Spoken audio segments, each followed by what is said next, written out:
الحمد للہ رب العالمین والصلاة والسلام علی سید الانبیاء وخاتم المعصومین واصحاب الطیبین الطاہرین ولعنۃ اللہ علی اعدائہم الرافضین الکافرین المرتدین الی یوم الدین. اما بعد فاعوذ باللہ من الشیطان الرجیم. بسم اللہ الرحمن الرحیم.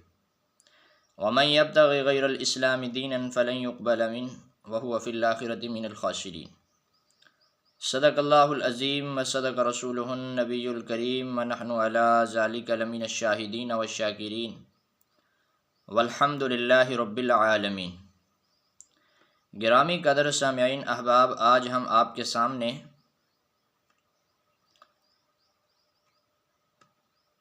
اس واقعے کی کچھ حقیقت بیان کریں گے. واقعہ کربلا پیش آنے کے بعد کیا حضرت امام زین العابدین نے فریق مخالف، جن کو امام کہتا ہے،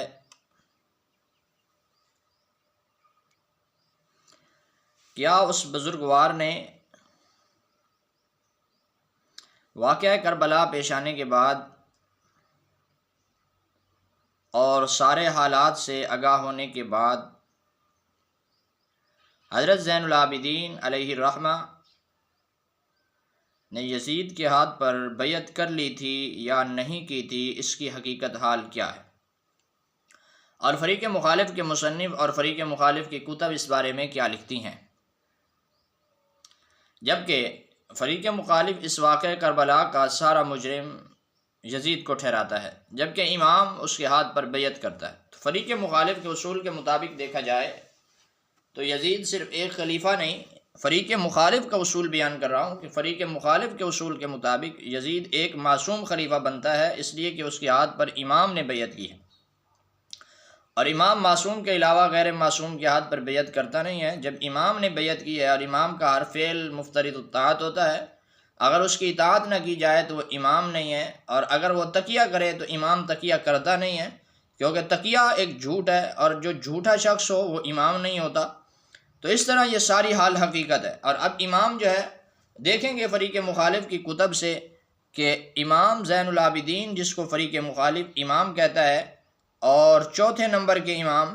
کیا انہوں نے یزید کے ہاتھ پر بیعت کی ہے یا نہیں کی. تو فریق مخالف کی معتبر کتاب جلاء العیون، جس کی جلد نمبر 2 ہے، اور سوانح چہاردہ معصومین علیہم السلام،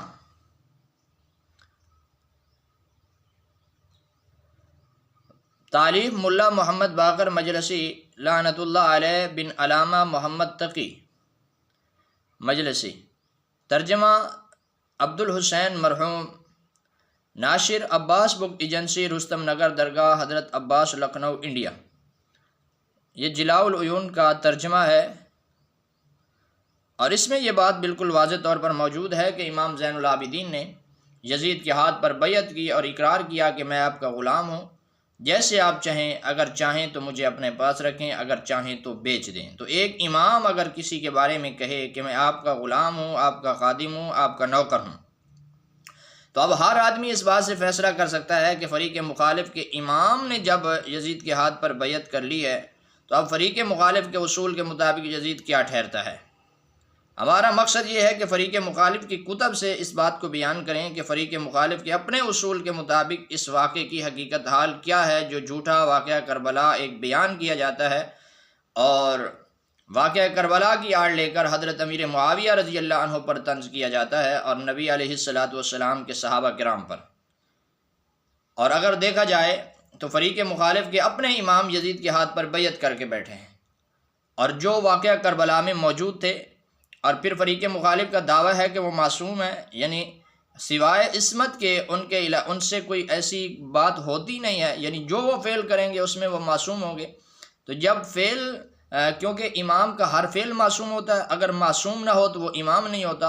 اور جب امام کا ہر فعل معصوم ہوتا ہے تو یہ فعل بھی معصوم ہے. تو امام کے فعل معصوم سے یہ بات ثابت ہوتی ہے کہ یزید اس وقت کا خلیفہ ہے، کیونکہ امام خود اس کے ہاتھ پر بیعت کر رہے ہیں اور بتا رہے ہیں. اب دیکھیں یہ فریق مخالف کی کتاب جلاء العیون، جس سے یہ بات بالکل واضح ہے. فریق مخالف کا مصنف ملا باقر مجلسی اس کتاب کے صفحہ نمبر 367 پر ایک باب قائم کرتا ہے اور اس باب میں روایت نقل کرتا ہے، اصول کافی فروع کافی جلد نمبر 8 اور کتاب الروضہ کے حوالے سے بیان کرتا ہے روایت، جس سے یہ بات ثابت ہے کہ امام نے یزید کے ہاتھ پر بیعت کی، حضرت زین العابدین نے۔ ہم آپ کے سامنے وہ روایت پیش کر دیتے ہیں، اور جہاں فریق مخالف نے وہ باب قائم کیا ہے ہم آپ کے سامنے وہاں سے وہ روایت پیش کر دیتے ہیں۔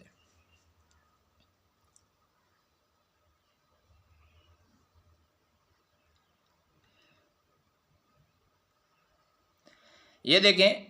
روایت ہے، حکایت فرشتہ محافظ امام زین العابدین،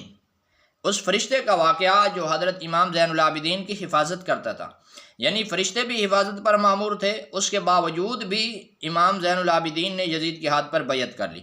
تو اوپر والی روایت میں یہ ایک واقعہ بیان کرتا ہے کہ ایک مرتبہ مدینے کی طرف ایک آدمی کو بھیجا گیا اور وہ حضرت کے دروازے پر ایک فرشتہ آ کر ان کی حفاظت کر رہا تھا، اور آگے واقعہ بیان کرتا ہے ملا باقر مجلسی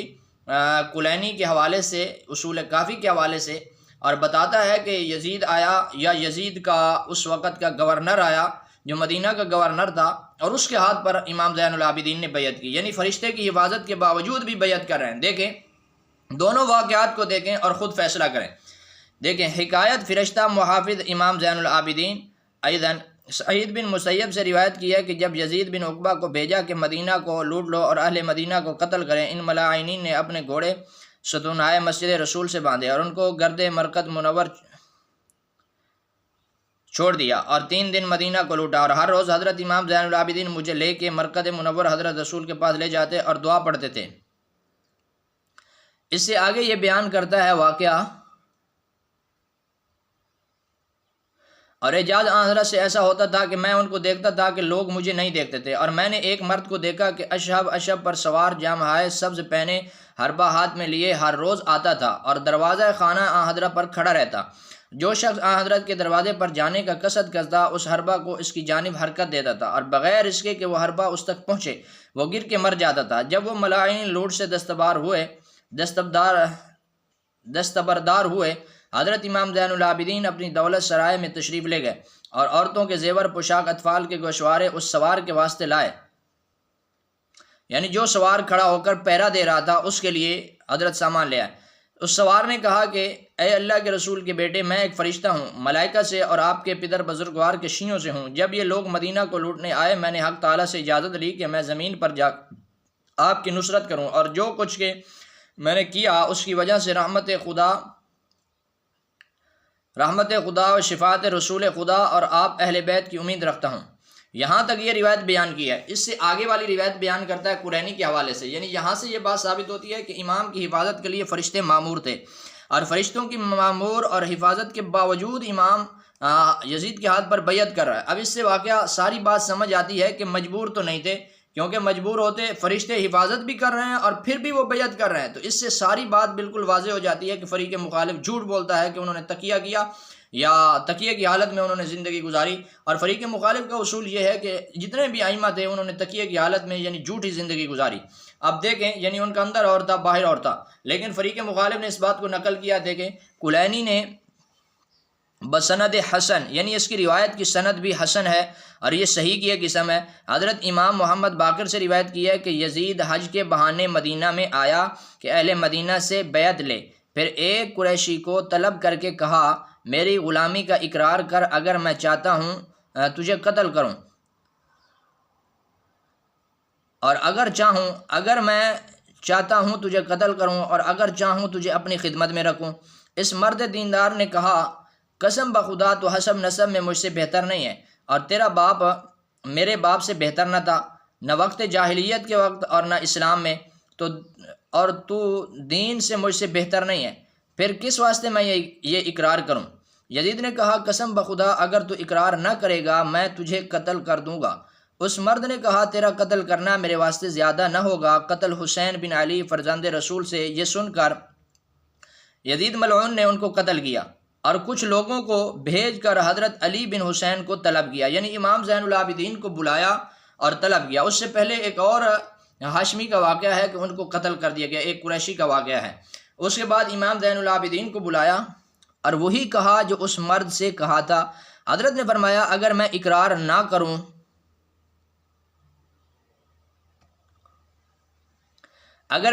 نہ کروں اسی وقت تو مجھے قتل کرے گا جس طرح اس مرد کو قتل کیا ہے۔ یزید نے کہا ہاں۔ حضرت نے فرمایا جو کچھ تو نے کہا اس کا میں نے اقرار کیا۔ یزید نے کہا تم نے اپنی جان کی حفاظت کی اور تمہاری شرف و بزرگی سے کچھ کم نہ ہوا۔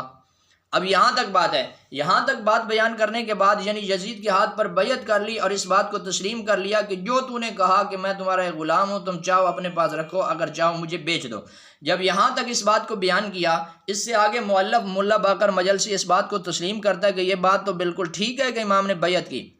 لیکن ایک سوال اٹھا کر اس کا جواب ذکر کرتا ہے کہ تاریخ سے یہ بات اس کے مخالف ہے کہ یزید آیا ہو۔ یزید نہیں آیا بلکہ اس کا کوئی گورنر آیا، اس کا گورنر آیا ہے تو اس گورنر کے ہاتھ پر حضرت امام زین العابدین نے بیعت کی ہے، اور یہ بات کلیئر ہے کہ بیعت ضرور کی ہے۔ اور حسن روایت کے ذریعے سے ثابت ہے، اور فریق مخالف کی معتبر کتاب، پہلی بنیادی کتاب اصول کافی، اس کی جلد نمبر 8 اور کتاب الروضہ سے یہ خود نقل کر رہا ہے، اور خود سند پر بھی بتا رہا ہے کہ اس کی سند بھی حسن ہے۔ آگے بیان کرتا ہے، مؤلف فرماتے ہیں کہ یزید کا بعد شہادت امام حسین کے مدینہ میں آنا مخالف تاریخ مشہور ہے، مگر یہ ہو سکتا ہے کہ راویوں کو اشتباہ ہوا ہو اور مسلم بن عقبہ نے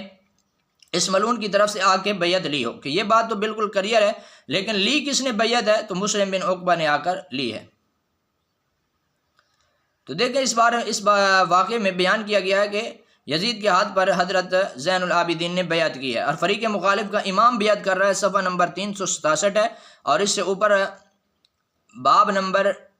حکایت فرشتہ محافظ امام زین العابدین، اس میں روایت نمبر 2 ہے، اور صفحہ نمبر 366 ہے، اور فریق مخالف کی معتبر کتاب اصول جلاء العیون، اور جلاء العیون میں اصول کافی کے حوالے سے بیان کیا گیا ہے۔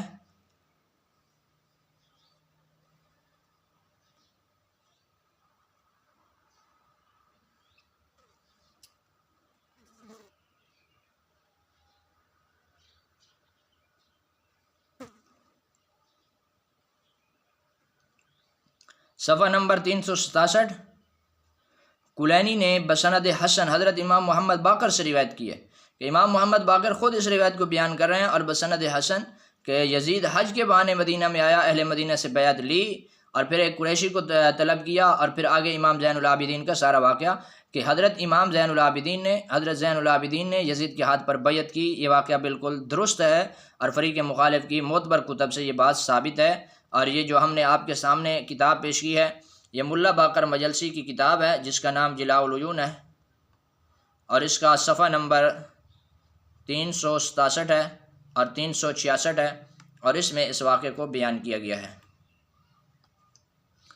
اور کلینی اصول کافی کے حوالے سے جو فریق مخالف کی معتبر کتاب ہے اس کے حوالے سے اس بات کو بیان کیا گیا۔ اور زین العابدین یہ کربلا کے میدان میں موجود تھے، اور انہوں نے سارے حالات سے آگاہ تھے اور سارے واقعات سے آگاہ تھے، اور اس کے باوجود بھی یزید کے ہاتھ پر بیعت کر رہے ہیں، تو اس سے ساری باتیں بالکل واضح ہوتی ہیں کہ واقعہ کربلا لوگوں نے کس قدر جھوٹ پر مبنی تیار کیا ہے، اور کس قدر فریق مخالف نے اس میں جھوٹ گڑھا ہے۔ دعا ہے اللہ پاک ہم سب کو ایسے جھوٹے واقعات اور جھوٹے مذہب سے محفوظ فرمائے۔